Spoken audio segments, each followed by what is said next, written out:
Hello traders, good evening. வழக்கம் போல இன்றைக்கி நம்மளோட மார்க்கெட் அனாலிசிஸ் நம்ம 4 செக்மெண்ட்டாக பிரிச்சிருக்கோம். ஆனால் இன்றைக்கி நம்மளோட ஸ்டாக் மார்க்கெட்டில் ஒரு மிகப்பெரிய ஒரு ஸ்கேம் வந்து வெளிவந்திருக்கு. செபி அதை கண்டுபிடிச்சிருக்காங்க. 5 கம்பெனிஸோட ஷேர்ஸில் மேனிப்புலேஷன் நடந்திருக்கு.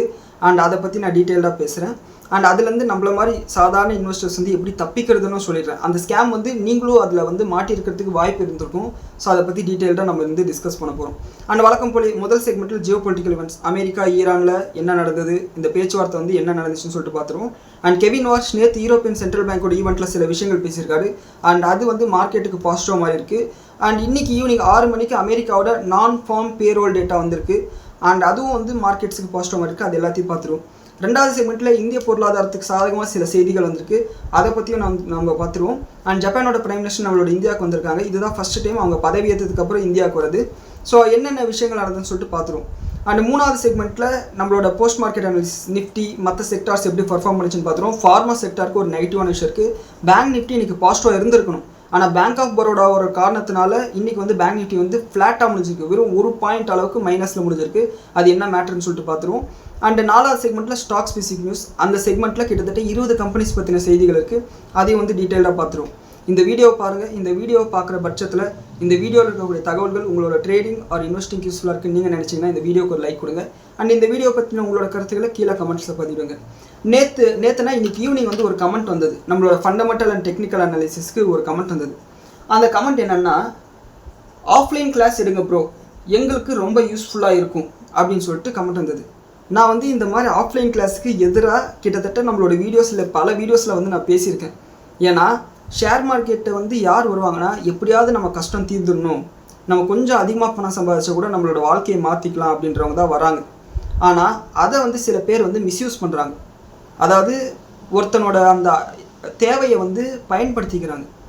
அதாவது ஒருத்தனை ஏமாற்றணுன்னா ஆசையை தூண்டணும்னு சொல்லுவாங்களே, அந்த மாதிரி இத்தனை கோடி எனக்கு லாபம் வந்தது, நான் வந்து இந்த கோர்ஸ் சொல்லித்தரேன், 50,000 கட்டு, நான் வந்து புக் எழுதியிருக்கேன், இதை புக்கை வாங்கி படிச்சேன்னா நீ கிழிச்சு தள்ளிடலாம், நான் ஈவெண்ட் நடத்த போகிறேன், டிக்கெட் 2,500 வாங்கிக்கோ, இந்த மாதிரி வந்து இந்த மாதிரி பண்ணுறாங்க. அதை பார்க்கும்போது எனக்கு அவ்வளோ கோபமாக வரும்.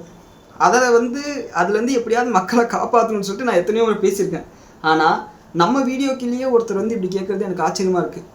நான் இந்த மாதிரி விஷயங்களை எப்பயுமே நான் பண்ண மாட்டேன். இந்த மாதிரி பண்ணுறவங்களையும் எனக்கு பிடிக்காது. இதை வந்து இப்போ என்ன, நான் 4,000 சப்ஸ்கிரைபர் இருக்கேன்னா, என்னோடய சேனல் ஒரு வேளை 40,000 சப்ஸ்கிரைபர் போனாலும் சரி, 4 லட்சம் சப்ஸ்கிரைபர் போனாலும் சரி, நான் ஒருபோதும் இந்த விஷயத்தை செய்ய மாட்டேன். இது எனக்கு என்னோட மாரல்ஸுக்கு அகென்ஸ்டான ஒரு விஷயம். அண்ட் நீங்களும் இந்த மாதிரி யாராவது கிளாஸ் எடுக்கிறேன், 1000 கட்டு, 5000 கட்டு, புக்கு விற்கிறேன், அதை பண்ணுறேன், இதை பண்ணுறேன்னு காசு கேட்டாங்கன்னா கொடுக்காதீங்க. அது தப்பு. இன்டர்நெட்டில் ஃப்ரீயாகவே உங்களுக்கு தகவல்கள் இருக்குது. அதில் கற்றுக்காதையா நீங்கள் காசு கொடுத்து கற்றுக்க போகிறீங்க. இன்னொரு விஷயம், இந்த மாதிரி காசு கொடுத்து அதை சொல்லித்தரேன்னு சொல்கிறாங்க இல்லையா, இப்போ உங்களை கேட்குறேன்னா, உங்களுக்கு வந்து ஷேர் மார்க்கெட்டில் எப்படி பணம் சம்பாதிக்கணும்னு கண்டுபிடிச்சிட்டிங்க. அதை வச்சு நீங்கள் எத்தனை கோடி வேணாலும் சம்பாதிக்கலாம். அதை நீங்கள் யாருக்காவது சொல்லிக் கொடுப்பீங்களா? ரகசியமாக வச்சுட்டு நாம் மட்டும் பணம் சம்பாதிப்போம். மிஞ்சி போனால் நம்ம கூட போகிறவங்களுக்கு சொல்லிக் கொடுப்போம். அடுத்த நம்ம தலைமுறைக்கு வந்து சொல்லிக் கொடுப்போம், வாரிசுங்களுக்கு சொல்லிக் கொடுப்போம். அவ்வளோதான், வேறு யாருக்கும் சொல்லித்தர மாட்டோம். ஸோ அதை போய் எதுக்கு அவங்க சொல்லித்தரணும்? கொஞ்சம் லாஜிக்கலாக யோசிங்க. யாரும் இந்த மாதிரி ட்ராப்ஸில் போய் விழாதீங்க. அண்ட் நம்மளோட வீடியோக்கு வந்தோம்னா, ஃபஸ்ட்டு செக்மெண்ட், நேற்று ஈவினிங் கெவின் வார்ஷ் வந்து யூரோப்பியன் சென்ட்ரல் பேங்கோட ஈவெண்ட்டில் பேசினார். இதை பற்றி நம்ம ஒன் டேவே அப்டேட் பண்ணியிருந்தோம். இந்த சென்ட்ரல் பேங்க் ஈவெண்ட்டில் என்னத்தை பேச போகிறாருன்னு சொல்லிட்டு பயந்துட்டு இருந்தோம். ஆனால் மனுஷன் வந்து பூசின மாதிரி பேசியிருக்காரு, பூசாத மாதிரி பேசியிருக்காரு. அதனால் மார்க்கெட்டில் கொஞ்சம் ஜிட்ரி இருந்தாலும் அதுக்கப்புறம் வந்து மார்க்கெட்டில் கோல்டு ப்ரைஸஸ் எல்லாமே வந்து ரெக்கவர் ஆரம்பிச்சது. அவர் என்ன சொல்லியிருக்காருன்னா, இந்த க்ரூட் ஆயிலோட விலை விழ ஆரம்பிச்சதுலேருந்து இன்ஃப்ளேஷன் வந்து விழுந்துட்டு தான் இருக்குது. ஏன்னா இவர் வந்து ஜூன் 15ஆம் தேதி வந்து பதவி ஏற்றுக்கிட்டார். இவர் பதவி ஏற்றுக்கிட்டு வந்து அது என்ன ராசியானு தெரியல, க்ரூட் ஆயிலோட விலை வந்து விழ ஆரம்பிச்சது. ஸ்டேட் ஆஃப் ஃபார்மஸில் இன்னும் கலாட்டா போனால் கூட க்ரூட் ஆயில் வந்து பயங்கரமாக விழ ஆரம்பிச்சது. அதனால் எங்களோட இன்ஃப்ளேஷன் வந்து குறைஞ்சிருக்குன்னு சொல்லியிருக்காரு. இருந்தாலும் கூட எங்களோட இன்ஃப்ளேஷன் டார்கெட் வந்து 2% தான் அப்படின்னு சொல்லியிருக்காரு. அதை குறைக்கிறதுக்கு நாங்கள் என்ன பண்ணணுமோ அதை பண்ணுவோம், அந்த அளவுக்கு கம்மியாகிறதுக்கு நாங்கள் என்ன பண்ணணுமோ அதை பண்ணுவோம்னு சொல்லியிருக்காரு. இது ஒரு நெகட்டிவான விஷயம். அண்ட் அதே சமயம் ஜெரோம் பவுல் இருக்கும்போது என்னென்னா, அடுத்த ஃபெடரல் மீட்டிங்கில் என்ன நடக்க போகுதுன்றதுக்கான ஒரு சின்ன ஹிண்ட் கொடுப்பார். அது வந்து ரொம்ப ஃபேமஸ் அது. ஆனால் இவர் என்ன சொல்லியிருக்காருன்னா, நாங்கள் அந்த மாதிரி எந்த கைடன்ஸும் கொடுக்க மாட்டோம்னு சொல்லியிருக்காரு. இந்த ஏஐனால் இன்ஃப்ளேஷன் வருமா, ஒரு ஏஐ பபுள் இருக்கா அப்படின்னு சொல்லிட்டு கேள்வி கேட்கும்போது, ஏஐ பபுள் வந்து பபுளாக மாறிடுச்சான்னு சொல்லிட்டு இப்போதைக்கு சொல்ல முடியாது. ஏஐனால் கண்டிப்பாக நிறைய பேருக்கு பாதிப்பு ஏற்படும். இது வந்து ஒரு 0 சம் கேம் கிடையாது. இதில் வந்து நிறைய பேர் பயனடைவாங்க, நிறைய பேர் வந்து பாதிக்கப்படுவாங்க. அது உண்மை தான். ஆனால் இப்போதைக்கு லேபர் மார்க்கெட்டில் பெரிய அளவுக்கு மாற்றங்கள் வரல, லேபர் மார்க்கெட் இன்டாக்டாக தான் இருக்குது அப்படின்னு சொல்கிறார். இதுவும் நெகட்டிவான விஷயம். லேபர் மார்க்கெட் நல்லா இருக்குன்னா அப்போ இன்ட்ரெஸ்ட் ஏற்ற போறீங்களா தலைவா அப்படின்னு மாதிரி தான் இருந்தது. அண்ட் இது மட்டும் இல்லாமல் இவர் சொன்ன இன்னொரு விஷயம் என்னென்னா, இது ரொம்ப அழகான ஒரு விஷயம். இந்த ஏஐ தீம் ஓடிட்டு இருக்கிறதுனால பெரிய பெரிய நிறுவனங்கள் வந்து பைபேக் பண்ணுறதில்ல, டிவிடெண்ட் கொடுக்கறதில்ல. இதனால் அந்த பெரிய நிறுவனங்களோட பணம் டைரெக்டாக முதலீடுகளில் போகுது, மக்கள்கிட்ட வரல. இதனால் சிஸ்டத்தில் வந்து ஒரு நெருக்கடி இருக்குது, பணப்பற்றாக்குறை இருக்குது அப்படின்ற மாதிரி சொல்கிறார். அப்போது வட்டியை ஏற்றாமல் இருக்கிறதுக்கு நிறைய வாய்ப்புகள் இருக்குது. இது வந்து ஒரு நல்ல விஷயமா பார்க்கப்படுது. ஸோ அவர் யூஸ் பண்ண எக்ஸாக்டான வேர்ட்ஸை நான் சொல்கிறேன் பாருங்கள். Expectation of inflation over the first 4 weeks have come down. Inflation risk have come down. If anyone thought we had be happy with inflation above 2%, they will be disappointed.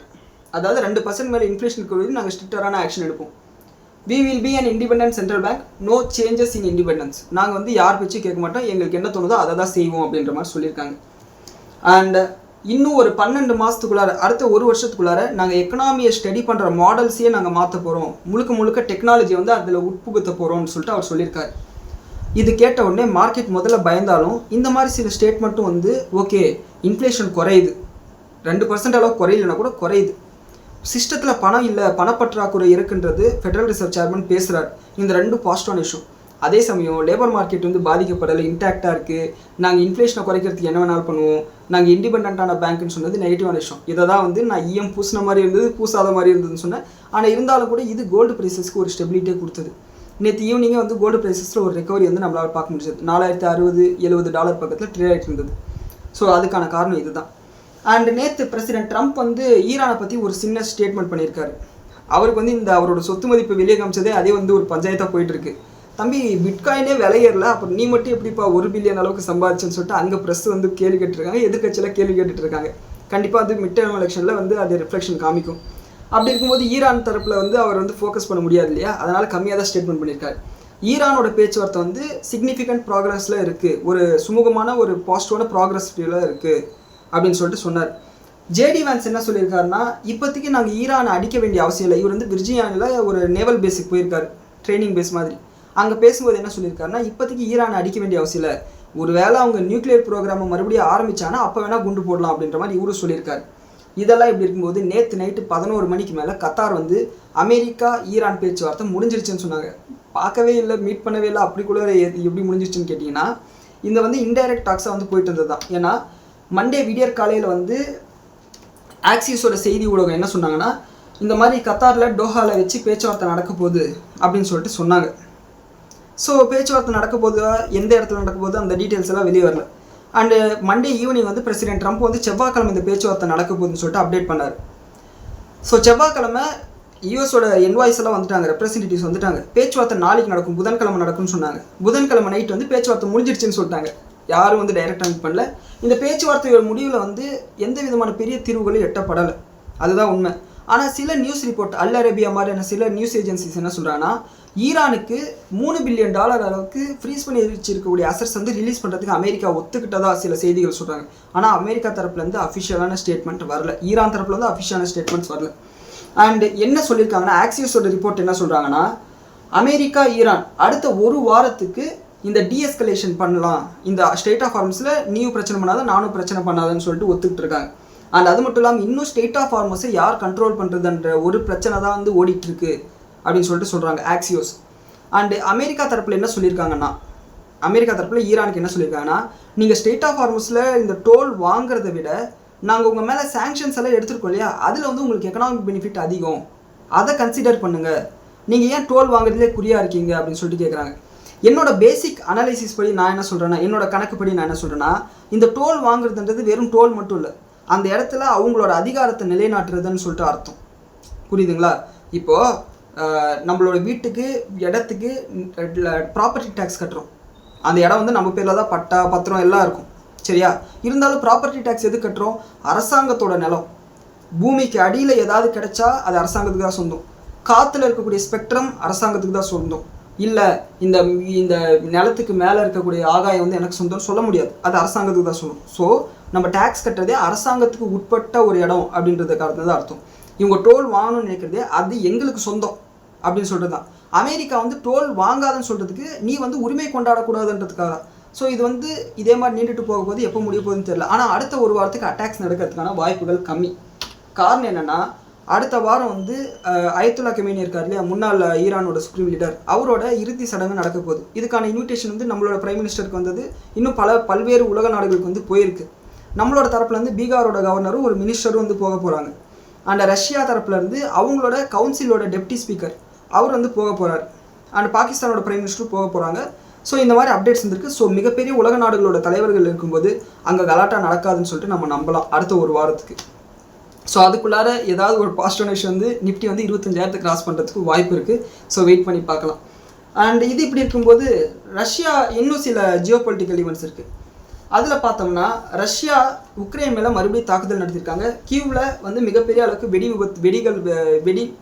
வெடிப்பு நிகழ்வுகள் வந்து நடந்திருக்கு. Explosions வந்து நடந்திருக்கிறதா சொல்லியிருக்காங்க. அண்ட் அது மட்டும் இல்லாமல் Iran என்ன சொல்கிறாங்கன்னா, நாங்கள் இந்த உலகத்தில் யாருக்கு வேணாலும் க்ரூட் ஆயில் விற்கிறதுக்கு ரெடியாக இருக்கும், இஸ்ரேலை தவிர்த்து அப்படின்னு சொல்லிட்டு அவங்க சொல்லியிருக்காங்க. அண்ட் ஈராக்கோட பிரைம் மினிஸ்டர் என்ன சொல்லியிருக்காங்கன்னா, ஈரானுக்கு ஆதரவாக சில போராளி குழுக்கள் வந்து ஈராக்கில் இருக்காங்க. உங்களுக்கு செப்டம்பர் 30 வரையும் டைம் கொடுக்குறேன், உங்களோட ஆயுதங்களை விட்டுட்டு இந்த போராட்டத்தில் விட்டுருங்க, அப்படி இல்லைன்னா நீங்கள் சட்டத்தை ஃபேஸ் பண்ண வேண்டியது இருக்கும் அப்படின்னு சொல்லிட்டு சொல்லியிருக்காங்க. செப்டம்பர் 30க்குள்ளார இந்த பஞ்சாயத்தே முடிஞ்சிடும். அதுக்கு மேலே அவங்க ஆயுதம் வச்சுருந்தா என்ன, வச்சுக்கலனா என்னன்ற மாதிரி தான் இருக்குது. அண்ட் ரஷ்யாவோட டெப்டி ஸ்பீக்கர் சொன்ன இல்லையா, இந்த ஃபனரலுக்கு அட்டென்ட் பண்ண போகிறத சொன்னால, அவர் வந்து சில ஸ்டேட்மெண்ட் பண்ணியிருக்காரு. இந்த போர் முடிஞ்ச உடனே இஸ்ரேலோட பிரைம் மினிஸ்டர் நெத்தன்யாகு வந்து சிறை செல்வார் அப்படின்னு சொல்லியிருக்காரு. இந்த இஸ்ரேல் தான் இந்த ஈரான் போரில் ஒரு தெளிவான ஒரு லூசர் அப்படின்ற மாதிரி சொல்லியிருக்காங்க. அண்ட் அது மட்டும் இல்லாமல் நெத்தன்யாவுக்கு அந்த ஜெயிலுக்கு போகிறதுக்கு ஒரு பயம், அதனால தான் இந்த போரை வந்து ப்ரொலாங் பண்ணிகிட்டே போகிறாங்கன்னு சொல்லியிருக்காங்க. நீங்கள் வந்து இந்த உலக அரசியலை பார்த்தீங்கன்னா இன்றைக்கி வந்து இஸ்ரேலுக்கு அகெயின்ஸ்டாக ரஷ்யா இவங்க ஈரானெல்லாம் இருக்காங்க இல்லையா, இஸ்ரேல் உருவான போது ரஷ்யாவும் ஈரானும் இஸ்ரேலுக்கு சாதகமாக செயல்பட்டாங்க. புரியுதுங்களா? ஸோ ஆயுதங்களெல்லாம் கொடுத்துருக்காங்க. ஸோ நீங்கள் இது புரிஞ்சிக்க வேண்டிய விஷயம் என்னன்னா, ரஷ்யா கூட அந்தளவுக்கு சப்போர்ட் இல்லை, ஈரான் வந்து பயங்கர சப்போர்ட்டு. ஒவ்வொரு 10 வருஷத்துக்கும் ஒவ்வொரு தசாப்தத்துக்கும் ஒரு முறை உலக அரசியல் மாறிட்டே இருக்கும். நம்ம தான் அப்டேட் பண்ணிகிட்டே இருக்க வேண்டியது இருக்குது. அண்ட் சைனாவோட ஃபாரின் மினிஸ்டர் வந்து என்ன சொல்லியிருக்காங்கன்னா, அமெரிக்கா தாய்வான் இஷ்யூவில் கொஞ்சம் கவனமாக இருங்க, தேவையில்லாமல் வந்து மூக்கம் அடிக்காதீங்கன்னு சொல்லியிருக்காங்க. நம்மளோட ரிலேஷன்ஷிப் கன்ஸ்ட்ரக்டிவாக இருக்கணும், ஸோ அதனால் இந்த விஷயத்தில் நீங்கள் தலையிடாதுன்னு சொல்லியிருக்காங்க. அண்ட் ஜாப்பனீஸ் என் வந்து இன்றைக்கி 1% அளவுக்கு அப்ரிஷியேட் இருக்குது டாலருக்கு அகேன்ஸ்டாக. இதை பற்றி நம்ம வந்து ஒரு 10 நாள் முன்னாடி பேசியிருந்தோம். என்னென்னா ஜப்பானில் வந்து வண்டி விகிதத்தை ஏற்றுனதுனால மிகப்பெரிய அளவுக்கு என் கேரி ட்ரேட் வந்து பாதிக்கப்படும், அது வந்து அன்வைண்டிங் ஆகும்னு சொல்லிட்டு நம்ம பேசியிருந்தோம். அதனோட ரிஃப்ளெக்ஷன் வந்து நம்ம கிளியராக வந்து Korean market, Japanese market, Korean market, Taiwan market, American மார்க்கெட்டில் விழுந்தது பார்த்தோம். போன வாரம் நம்மளுக்கு வெள்ளிக்கிழமை இல்லையா, அப்போல்லாம் பயங்கரமாக கிராஷ் ஆச்சு. ஸோ இன்றைக்கி ஜாப்பனீஸ் கரன்சி வந்து அப்ரிஷியேட் ஆகிருக்கிறது நமக்கு என்ன இண்டிகேட் பண்ணுதுன்னா, மறுபடியும் ஜப்பானுக்குள்ளார பணம் போகுது, அதாவது என்ன மாற்றுறாங்க டாலர்லேருந்து அப்படின்றது நமக்கு கிளியராக தெரியுது. ஸோ இது வந்து ஒரு முக்கியமான விஷயம். இது வெறும் ஏஷியன் மார்க்கெட்ஸ் மட்டும் இல்லை, நம்மளோட மார்க்கெட்டையும் பாதிக்கக்கூடிய ஒரு விஷயம். ஸோ அதை நோட் பண்ணிக்கோங்க. ஏன்னா உலகத்தில் எங்கேயாவது ஒரு லிக்விடிட்டி கிரன்ச் வந்தால் எந்த அசெட் கிளாஸ் வேணாலும் யார் வேணாலும் விற்கலாம், அந்த ஒரு அன்சர்டனிட்டி இருக்குது, அதை நோட் பண்ணிக்கோங்க. அண்ட் ஈவினிங் 6 மணிக்கு யூஎஸோட நான் ஃபார்ம் பேரோல் டேட்டா வந்தது பார்த்தீங்களா. அந்த பேரோல் டேட்டாவில் போன மாதம் மே மாதம் வந்து 1,72,000 பேருக்கு வந்து இந்த வேலை கிடச்சிருக்கு அப்படின்ற மாதிரி வந்திருந்து. ஆனால் இந்த முறை வந்து வெறும் 57,000 பேருக்கு தான் வேலை கிடைச்சிருக்கு அப்படின்னு சொல்லிட்டு வந்திருக்கு. இந்த எக்ஸ்பெக்டேஷன் எவ்வளோ இருந்ததுன்னா 1,13,000 பேருக்கு வேலை கிடைக்கணும் அப்படின்னு சொல்லிட்டு எக்ஸ்பெக்டேஷன் இருந்தது. ஸோ இந்த எக்ஸ்பெக்டேஷனை விட கிட்டத்தட்ட பாதி தான் வேலை கிடைச்சிருக்குன்றதுனால இதை வந்து மார்க்கெட் வந்து சந்தோஷமாக கொண்டாடுது. காரணம், நிறைய பேருக்கு வேலை இல்லைப்பா, இப்போதைக்கு வந்து இன்ட்ரெஸ்ட் ரேட்டை ஏற்ற வேணாம்னு சொல்லிட்டு ஃபெடரல் ரிசர்வ் முடிவு பண்ணுறதுக்கு வாய்ப்பு இருக்குது அப்படின்ற காரணத்தினால கோல்டு ப்ரைஸஸ் $4,130 போயிடுச்சு. நம்மளோட கிஃப்ட் இப்போவே வந்து இந்த பாயிண்ட்ஸ் எடுக்கும்போது ஒரு 60-70 பாயிண்ட் அளவுக்கு கேப் அப்படின்னு சொல்லிட்டு காமிச்சது. ஸோ இதுதான் வந்து இப்போதைக்கு உலக செய்திகள் ஃபஸ்ட்டு செக்மெண்ட். ரெண்டாவது செக்மெண்ட்டுக்கு வந்தோம்னா இந்தியாவோட மேக்ரோ எக்கனாமிக் நியூஸ். நம்ம நேற்றே நம்மளோட மார்க்கெட் அனாலிசிஸில் இதே செகண்ட் செக்மெண்ட்டில் பார்த்துருந்தோம். வாட்ஸ்அப் வந்து புதுசாக ஒரு விஷயத்தை வந்து இன்ட்ரடியூஸ் பண்ணுறாங்க. என்னன்னா, இதுக்கு மேலே ஃபோன் நம்பர் வராது, வெறும் யூசர் நேம் வச்சு வந்து யார் வேணாலும் யாருக்கும் மெசேஜ் அனுப்பலாம்னு சொல்லிட்டு டெலிகிராம் மாதிரி. டெலிகிராமோட மார்க்கெட் ஷேரை கேப்சர் பண்ணி வந்தால் இந்த விஷயத்தை அவங்க கொண்டு வராங்க. இதுக்கு வந்து நம்மளோட ஐடி மினிஸ்ட்ரி வந்து என்ன சொல்லியிருக்காங்கன்னா, நோட்டீஸ் அனுப்பியிருக்காங்க. என்னங்க இது, என்ன கான்செப்ட் இது, இப்படி பண்ணிங்கன்னா சைபர் ஃப்ராட்ஸ் எல்லாம் அதிகமாகிடும். ஆல்ரெடி வந்து கார்டு பின்னாடி இருக்கிற 12 நம்பர் சொல்லுன்னு சொல்லிட்டு ஏகப்பட்ட பேர் ஃபோன் பண்ணுறாங்க. அந்த பஜாஜ் ஃபைனான்ஸ்காரெல்லாம் நல்லா பஜாஜ் ஃபைனான்ஸ் கம்பெனி பக்கமே போனது கிடையாது, ஷேர்ஸை கூட வாங்கினது கிடையாது. அவன் எப்படி வாட்ஸ்அப் நம்பர் கண்டுபிடிச்சான்னு தெரியல, அவனே ஒரு மெசேஜ் அனுப்புகிறான், அதை பார்த்து கிளிக் பண்ண வேண்டியதாக இருக்குது. அது வந்து செலக்ட் பண்ணுறது நமக்கே படித்த மார்க்கெட்டை பற்றி தெரிஞ்சு நமக்கே அது கஷ்டமாக இருக்குது. அதாவது அந்த டிக்ளைனையே அக்செப்ட் பண்ணுற மாதிரி கொடுத்துருக்கான். ஸோ படிக்காதவங்க இருந்தாலும் கண்டிப்பாக அக்செப்ட் பண்ணிப்பாங்க. அதாவது your credit card is approved for pending அப்படின்றது. அப்போ அப்ரூவ்டா பெண்டிங்கா, நான் தான் அப்ளைவே பண்ணலையே அப்படின்ற மாதிரி இருக்குது. ஸோ இந்த மாதிரி ஏகப்பட்ட ஸ்கேம் நடக்குது. இதில் இதை வேறு கொண்டு வந்தீங்கன்னா இன்னும் வந்து ஸ்கேம் பண்ணுறவங்களோட அல்வா கொடுத்த மாதிரி ஆகிடும். ஸோ இதுக்கு வந்து நோட்டீஸ் அனுப்பியிருக்காங்க. மேக்ஸிமம் இது நடக்காது.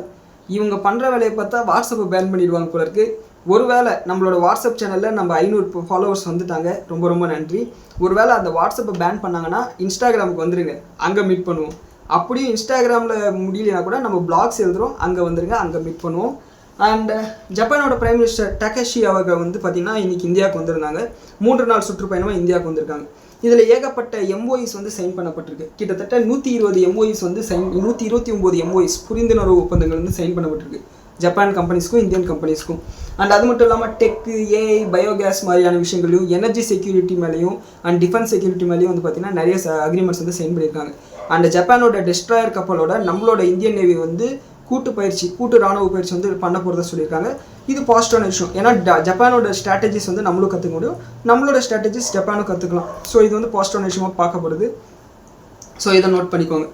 அடுத்து ஈரான் வந்து மும்பைக்கு ஃப்ளைட் ஆப்ரேஷனாக 5 மாதம் கழிச்சு கண்டினியூ பண்ணுறதா சொல்லிட்டாங்க.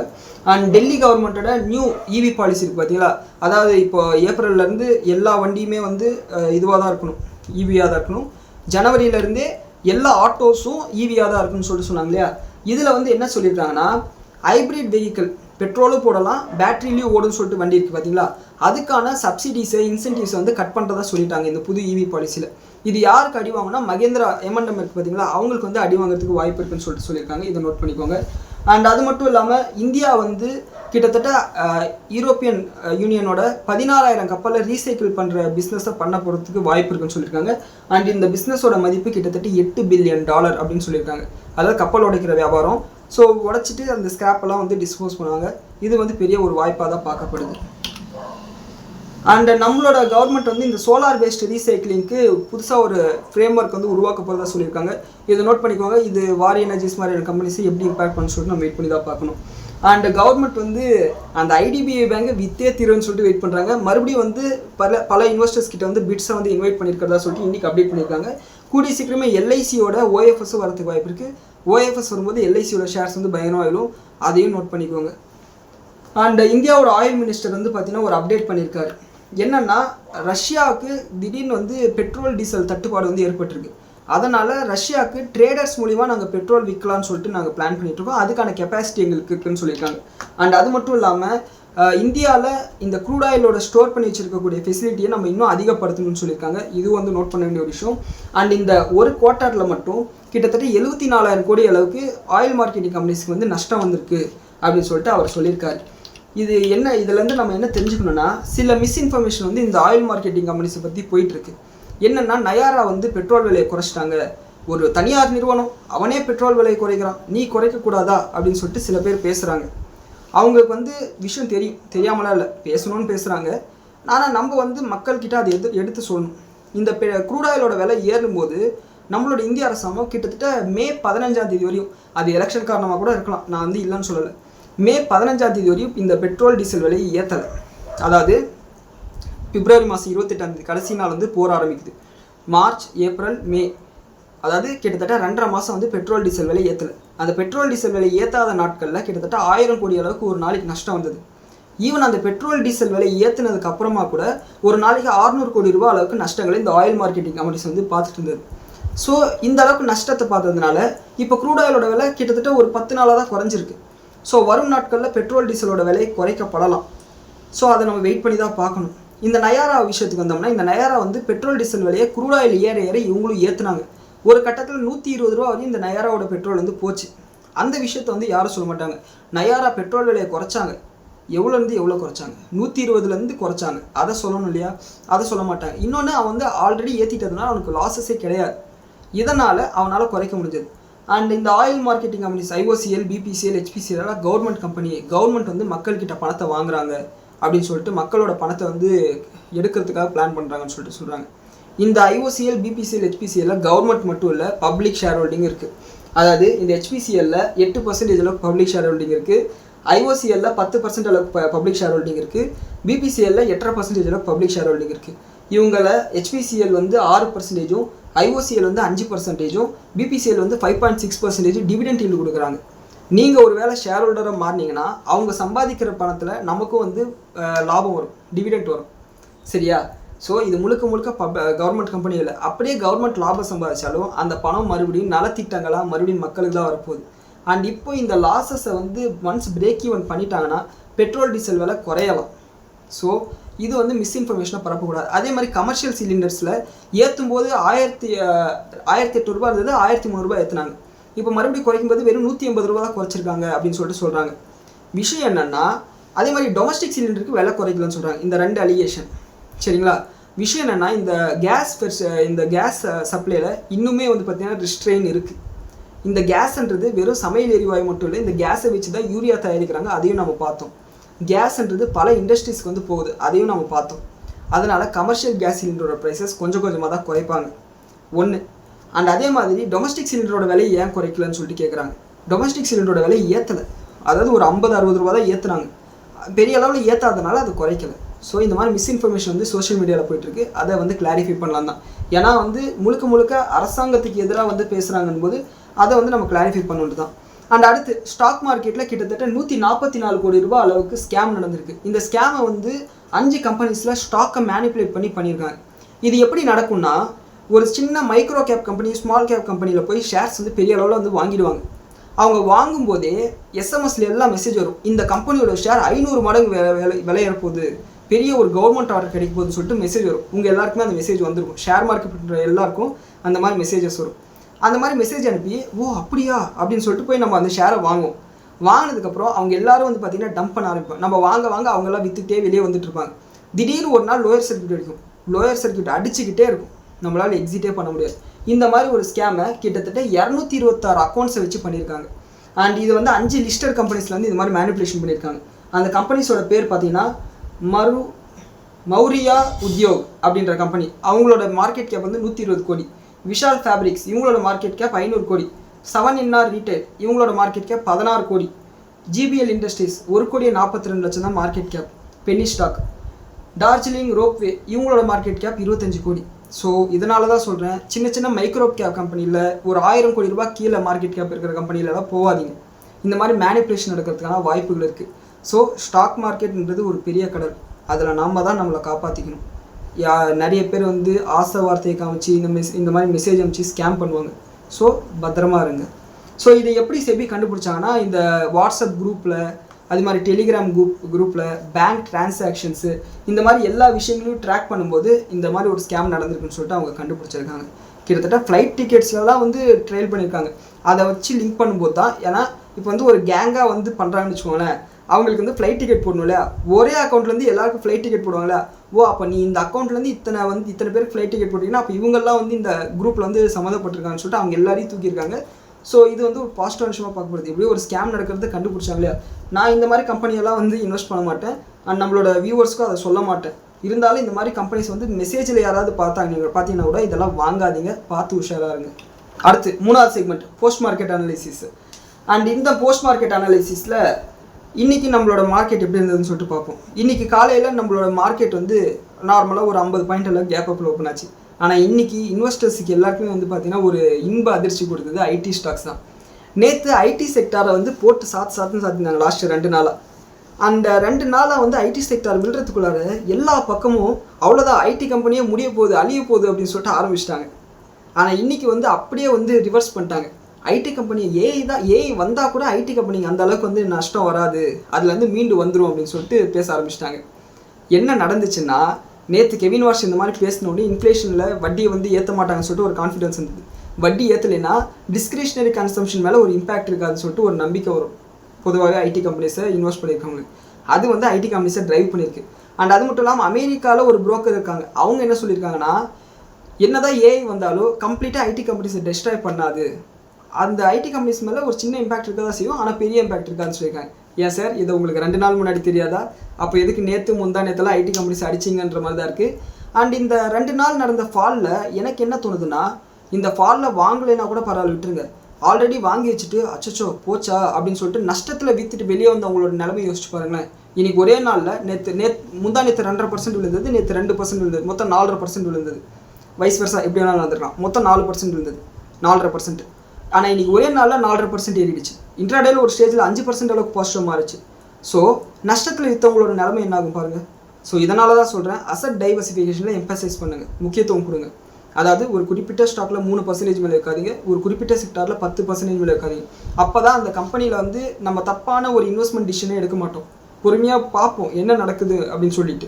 இல்லைன்னா அவசரப்பட்டு தப்பாக பண்ணி நஷ்டத்தில் வந்து நம்ம முடிய வேண்டியதாக இருக்கும். ஸோ பார்த்து பண்ணுங்கள். அண்ட் இன்றைக்கி காலையில் நம்மளோட கிஃப்ட் நிஃப்டி ஒரு 70-80 பாயிண்ட் அளவுக்கு கேப் அப்னு சொல்லிட்டு காமிச்சது. அண்ட் மார்க்கெட் ஓப்பன் ஆகுது 56 பாயிண்ட் கேப் அப்பில். அங்கேருந்து கிட்டத்தட்ட 100 பாயிண்ட் ரேலி ஆகிட்டு ஒரு 9:30 மணிக்கு மேலே மறுபடியும் ஒரு செல் ஆஃப் போச்சுடா, மறுபடியும் விற்கிறாங்கன்னு சொல்லிட்டு பார்த்தா அண்ட் மத்தியானம் 12 மணிக்கு மேலே ஒரு ஒன் சைடட் ரேலி மறுபடியும் 100 பாயிண்ட் அளவுக்கு பாசிட்டிவாக முடிஞ்சு கிட்டத்தட்ட இன்றைக்கி நிஃப்டி மட்டும் 170 பாயிண்ட் அளவுக்கு பாசிட்டிவாக முடிஞ்சிருக்கு. அண்ட் 24,175 முடிஞ்சிருக்கு.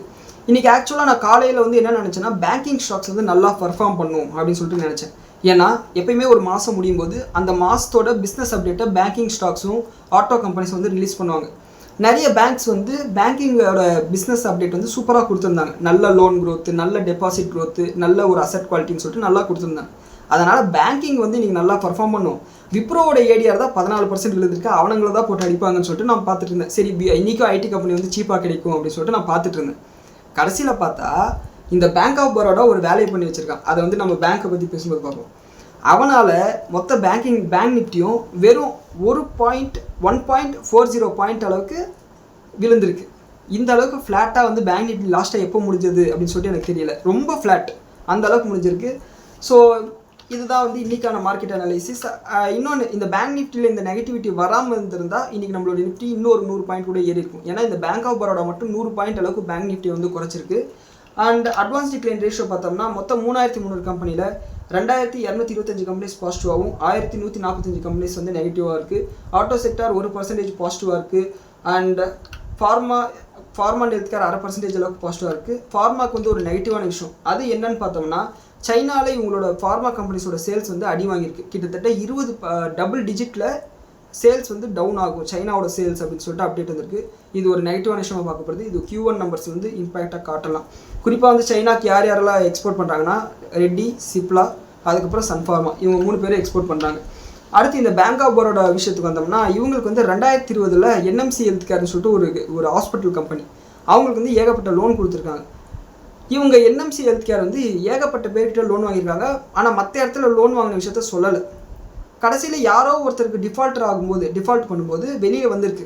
அப்புறம் தான் பார்த்தா இவங்க இன்னும் நிறைய லோன் வாங்கியிருக்காங்க எதிர்பார்த்தது வருன்னு சொல்லிட்டு. அதுக்கு இந்த பேங்க் ஆஃப் பரோடா மேலே கேஸை போட்டாங்க. ஏன்பா நீ இதான் லோன் கொடுத்துருக்க, அப்போ இன்வெஸ்டிகேட் பண்ணியிருக்கணும்ல, இன்வெஸ்டிகேட் பண்ணாமல் எதுக்கு லோன் கொடுத்த அப்படின்னு சொல்லிட்டு இவங்க மேலே கேஸ் போட்டாங்க. இது கிட்டத்தட்ட 6 வருஷமாக நடந்துட்டு இருக்கு. இன்றைக்கி இவங்க என்ன சொல்லியிருக்காங்கன்னா, நாங்கள் out of the court settlement முடிச்சுக்கிறோம். அதாவது எங்கள் மேலே தப்பு இருக்குன்னு நாங்கள் ஒத்துக்கல, நாங்கள் ஃபைனை கட்டிட்டு நாங்கள் வெளியே வந்துடுறோம், இந்த கேஸை சுற்றுறது எங்களுக்கு தேவையில்லாத வேலைன்னு சொல்லியிருக்காங்க. இதுக்கு 5700 கோடி ரூபாய் அளவுக்கு ஒன் டைம் செட்டில்மெண்ட்டாக இந்த NMC ஹெல்த் கேர்னால் பாதிக்கப்பட்ட கிரெடிட்டார்ஸ் இருப்பாங்களே அவங்களுக்கு வந்து கொடுக்க போகிறாங்க. இது யாரோட காசு? ஷேர் ஹோல்டரோட காசு, இல்லை பேங்க்கோட காசு. இது கவர்மெண்ட் பேங்க் வேறு, அரசாங்கத்துக்கு தான் இந்த பணம் போகணும். ஆனால் இப்போ யாரையோ ஏமாத்தினதுக்கு பேங்க் ஆஃப் பரோடாவோட காசு 5700 கோடி ரூபாவை எடுத்து கொடுக்க போகிறாங்க. இது என்ன சொல்கிறதுன்னு தெரியல. அண்ட் ஃபார்மை பற்றி சொல்லியாச்சு. அண்ட் ரியல் எஸ்டேட் இன்றைக்கும் வந்து 1.5% அளவுக்கு பாசிட்டிவாக முடிஞ்சிருக்கு. அண்ட் கோல்டு ப்ரைஸஸ் நான் ஈவினிங் அந்த நான் ஃபார்ம் பேரோல் டேட்டா வந்ததுக்கப்புறம் $4130 ட்ரேட் ஆகிட்டு இருக்குது. அண்ட் நம்மளோட இந்தியன் புல்லியன் அசோசியேஷனில் 24 கேரட் கோல்டு வந்து ஒரு கிராமுக்கு $14,640 ட்ரேட் ஆகிட்டு இருக்குது. அண்ட் 22 கேரட் கோல்டு $13,420 ட்ரேட் ஆகிட்டு இருக்குது. சில்வர் ப்ரைஸஸ் ஒரு கிலோக்கு $2,34,000 ட்ரேட் ஆகி முடிஞ்சிருக்கு. அண்ட் கோல்டு ப்ரைஸஸ் இந்த 2027 ஆரம்பத்துக்குள்ளார ஃபஸ்ட் ஹாஃப்குள்ளார கிட்டத்தட்ட $5,000 மறுபடியும் போகிறதுக்கு வாய்ப்பு இருக்குன்னு சொல்லிட்டு வால் ஸ்ட்ரீட் ஜேர்னல் வந்து சொல்கிறாங்க. அண்ட் USD INR எடுத்துக்கிட்டோம்னா இன்றைக்கி ஸ்லைட்டாக டிப்ரிஷியேட் ஆகிருக்கு, $95.38 இருக்குது. க்ரூட் ஆயில் $71 பக்கத்தில் வந்துருச்சு. அண்ட் இன்டர்நேஷ்னலாக குளோபல் ஃபாரெக்ஸ் ரிசர்வ்ஸில் அமெரிக்க டாலர் மிகப்பெரிய அளவுக்கு குறைஞ்சிருக்குன்னு சொல்லிட்டு அப்டேட் வந்திருக்கு. அண்ட் டாலரோட கையிருப்பு எல்லா நாடுகளும் குறைச்சிட்டு வராங்க. ஆனால் நம்ம நாடு குறைச்சா மட்டும் எல்லோரும் கத்த ஆரம்பிக்கிறாங்க. ஸோ இதுதான் இன்றைக்கான மார்க்கெட் அனாலிசிஸ். அண்ட் 4வது segment last segment stocks visit news. Video வந்து பெருசாகிடுச்சுன்னு எனக்கே தெரியுது, ஆனால் நிறைய அப்டேட்ஸ் அதனால தான். அண்ட் நாலாவது செக்மெண்ட் தேவ் இன்ஃபர்மேஷன் டெக்னாலஜிஸ்க்கு கிட்டத்தட்ட 2.8 கோடி, அதாவது 2,80,00,000 ரூபா மதிப்புள்ள ஆர்டர் வந்து கிஃப்ட் சிட்டிலேருந்து கிடச்சிருக்கு. அதாவது மல்டி லாங்குவேஜ் வெப்சைட்டை வந்து உருவாக்குறதுக்கான ஆர்டர்னு சொல்லியிருக்காங்க.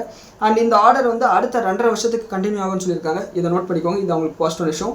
அண்ட் டெக்ஸ்மேக்கோ ரயில்வேஸ்க்கு டொமஸ்டிக்காக 2 ஆர்டர் கிடச்சிருக்கு. இந்த 2 ஆர்டரோட மதிப்பு 351 கோடி ரூபான்னு சொல்லியிருக்காங்க. அண்ட் இதன் காரணம் இந்த ஆர்டர் யார்கிட்டேருந்து வந்ததுன்னா JSW ரயில் லாஜிஸ்டிக்ஸ் கிட்டேருந்து, சுஷீலா ரயில் டிரான்ஸ்போர்ட் பிரைவேட் லிமிடெட் கிட்டேருந்து வந்திருக்கிறதா சொல்லியிருக்காங்க. அண்ட் டெக் மகேந்திரா பிரேசிலில் இருக்கக்கூடிய ஒரு ஐடி கம்பெனியை 2,21,00,000 ரூபா கொடுத்து வாங்கியிருக்காங்க.